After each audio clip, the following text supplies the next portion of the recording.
Hello everybody, my name is Misty and you can find me here on YouTube at Crafty Soup Video.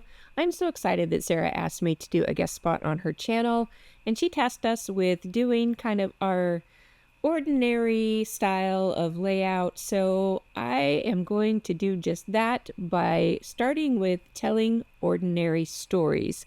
I by far scrapbook daily life more than anything else. In fact, I don't really enjoy doing holiday layouts or even the bigger events like birthdays and things, just because I tend to remember those more. So I really like to capture this daily grind of life that we tend to forget over time. And I'm doing that by documenting my recent daily breakfast. I say recent, it's been going on for quite a while here. And I'll tell you more on that as we go. I did pull out my pocket of themed supplies.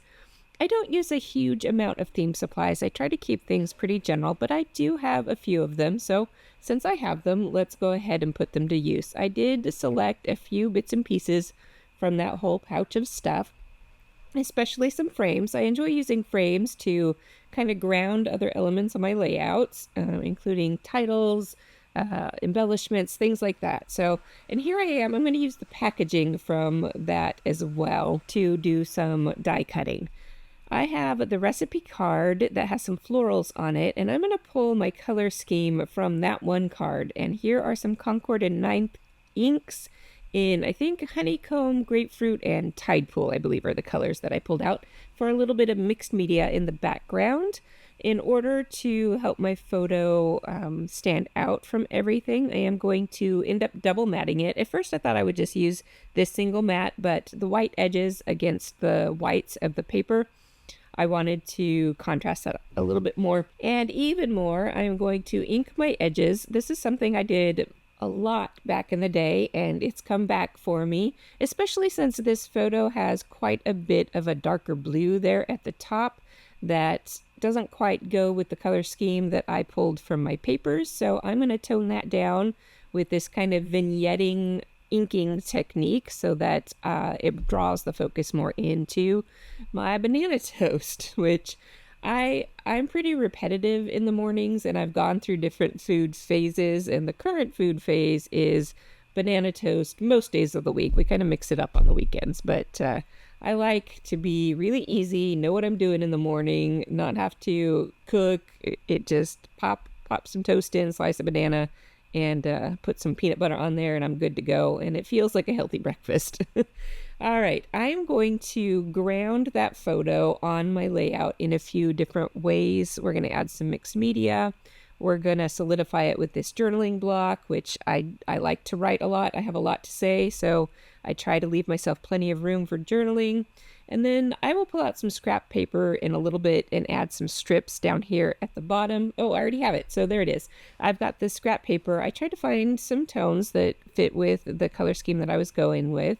So I'm going to cut these down into strips and kind of create a shelf design so that the photo and everything has a place to sit on the layout. As I was looking at this piece of paper, I had chosen it for the A side, but the B side has a lovely yellow on it with some circly prints, so that will go in with everything else that I've got going on. So that was a happy accident.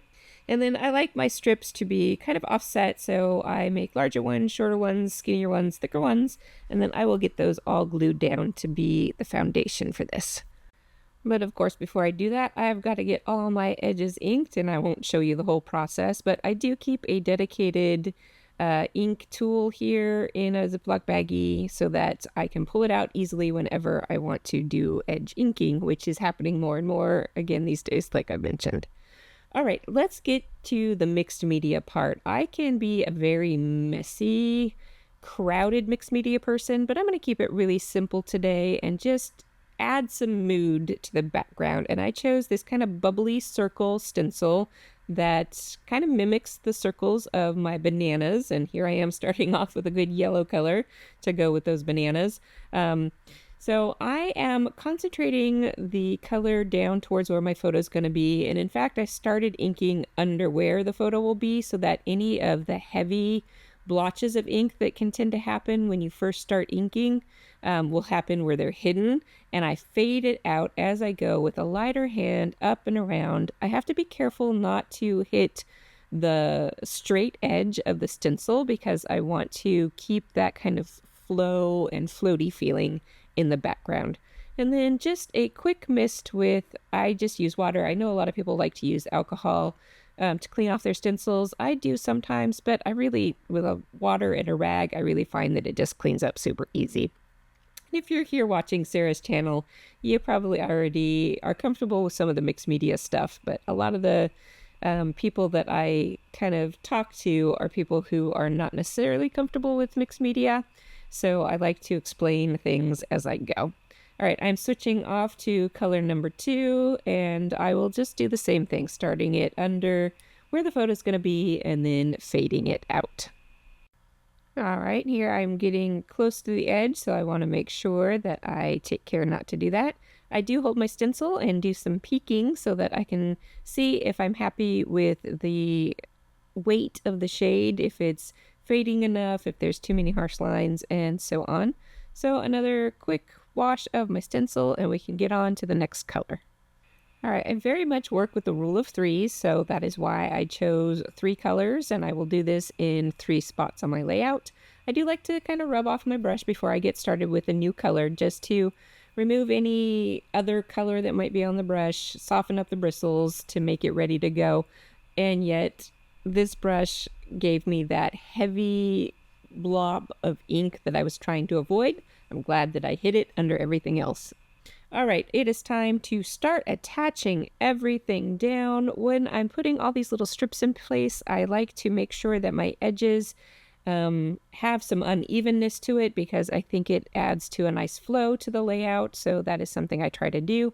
And then here I was looking at where everything was covering up, and I did cover up a little bit too much of that blue. So I like to, if I can, realign my stencil and try and add extra to the end. And if I can't really realign the stencil, then I will just do my best to kind of blend in any extra that I need to add up to the top. But this time I got it to realign and I add a little more color, and that will be good for this one.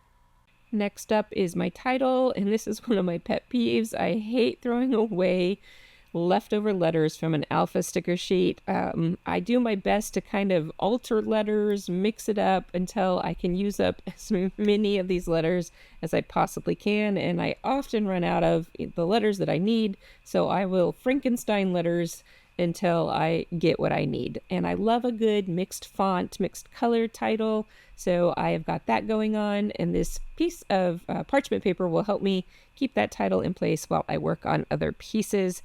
Okay, here I am getting my photo attached. I did leave the adhesive just to the edges for a pocket in case I wanted to make a tag and add extra journaling inside, or I don't know what I'm going to do with it, but I left it there as a just in case. And by the end of the video, you see that I didn't use it, but better to have it there and not use it than to want it there and not be able to do it anymore. Okay, the bones of the layout are all glued down, and it's time to turn to my title. I do this a lot. When I do this kind of shelf design in the center, I will adjust my title to be in the upper left-hand corner, and that for me will start a visual triangle for the rest of my embellishing. And these are techniques that I come to over and over and over again, and they just work, so I use them. And with the difference of the mixed media and the paper and the embellishments, I don't feel like my pages get boring. So I really do rely heavily on the basic design principles. And in fact, here I am trying to work in the principle of contrast. These letters could easily get lost against everything else going on, so by framing them out, it brings in some focus and adds some contrast to the other part of the title. Now here I'm explaining the visual triangle that I use over and over again, and how I'm going to accomplish that visual triangle and where those points of the triangle should be. Now I know I usually start my visual triangle with my title, and I leave room to, here in this case, to the left of my words to add some embellishing, and then I will create 2 other spots to complete that triangle. I'm going to hack apart some of these embellishments. I do this all the time. Often I don't use the leftover bits, but I will save them just in case. Now you can see I have these dies for making tags sitting on my layout. I do have a hard time with estimating space, so when I have that visual cue of a physical die there, that can help me figure out how much space I have to fill with my embellishing. I do have that little tray of embellishments that I did pull off from the beginning, and I will start mixing and matching.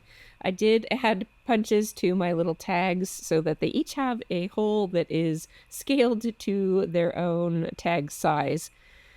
All right, now I am getting to all of this embellishing. I do love to pop up certain elements. And like I said, I do love to use little frames to kind of highlight certain elements. And that also gives me layers to work with when I'm stacking and grouping my embellishments into these clusters.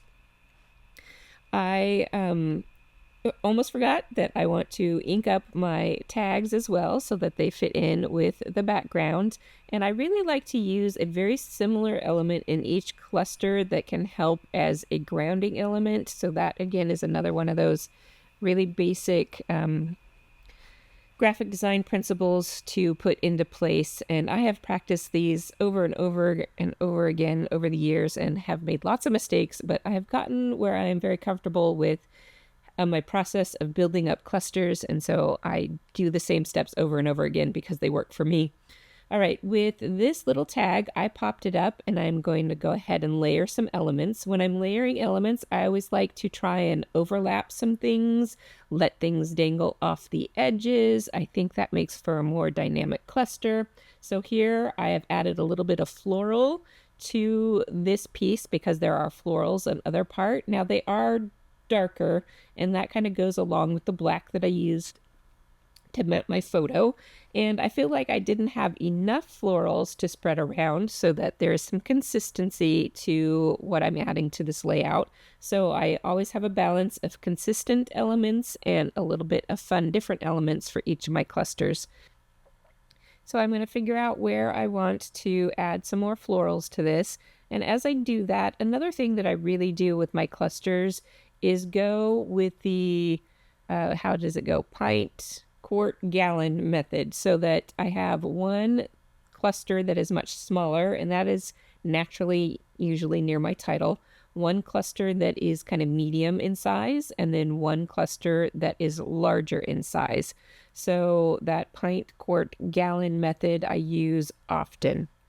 Here I am just kind of spicing up a little bit of an ordinary cut apart piece, which has some, what is that, stamped edge to it. These are popular these days, but I really like the shape of the stamped edge. So I'm going to punch out all those little pieces so that I get that shape. And then I will finish this all off with a few enamel dots and spread around some of the colors that I've used in other parts, especially making sure I have some of that black in every cluster since I'm mixing it up with some of the other elements.